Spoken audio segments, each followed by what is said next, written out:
For centuries, the true story of black civilizations has been erased, distorted, and forgotten. But hidden beneath layers of time, there exists a treasure trove of untold histories, lost knowledge, and groundbreaking contributions to humanity's progress. When we think of Egypt, we think of towering pyramids, the majestic Sphinx, and the mighty pharaohs. But what if I told you that the civilization that built these wonders was part of a larger, forgotten world? A world that spans across Africa, connecting many great empires and cultures that shaped the course of history. Egypt, often regarded as a cradle of civilization, was not an isolated phenomenon.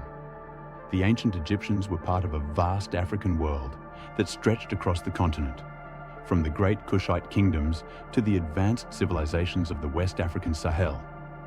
Yet, much of their contributions have been relegated to the shadows of history. Take the Great Sphinx, for example. Scholars have long debated the origins of its face. Some suggest that the original likeness may have been that of an African ruler, now obscured by centuries of erosion and damage. Could this be a reflection of an ancient African king whose legacy has been erased from the record?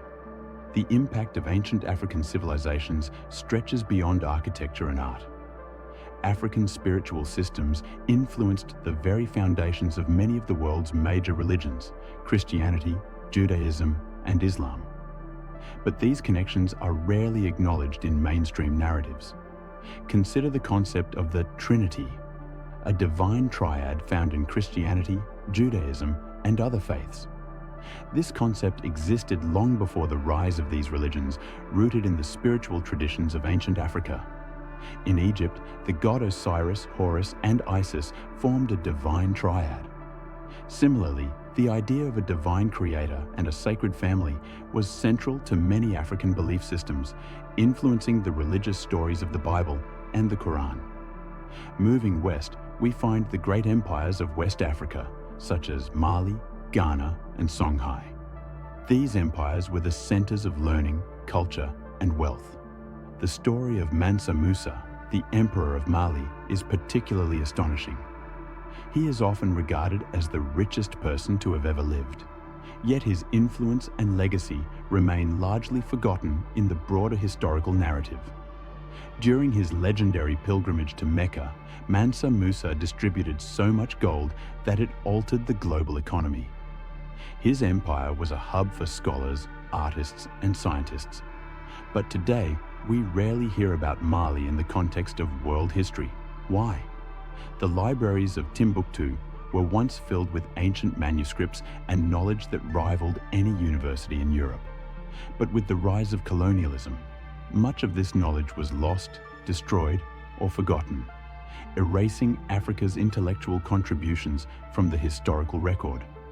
Trade routes crisscrossed Africa, connecting the Nile Valley to the coast of West Africa, the Sahara to the Mediterranean, and beyond. These connections were the lifeblood of commerce, culture, and knowledge exchange. The African continent wasn't just a land of riches. It was a vibrant network of interconnected civilizations that spread ideas, technology, and culture across the world. Even the European Renaissance, which is often credited as the rebirth of learning, owes much to African knowledge. African scholars and their ideas, especially in mathematics, astronomy, and medicine, made their way to Europe through trade, travel, and scholarship, sparking intellectual revolutions that shaped the Western world. The history of black civilizations is not just a story of the past. It's a story of survival, innovation, and resilience. As we begin to uncover these lost histories, we discover that the world's foundations are far more interconnected than we've been led to believe. The history of black civilizations is waiting to be rediscovered.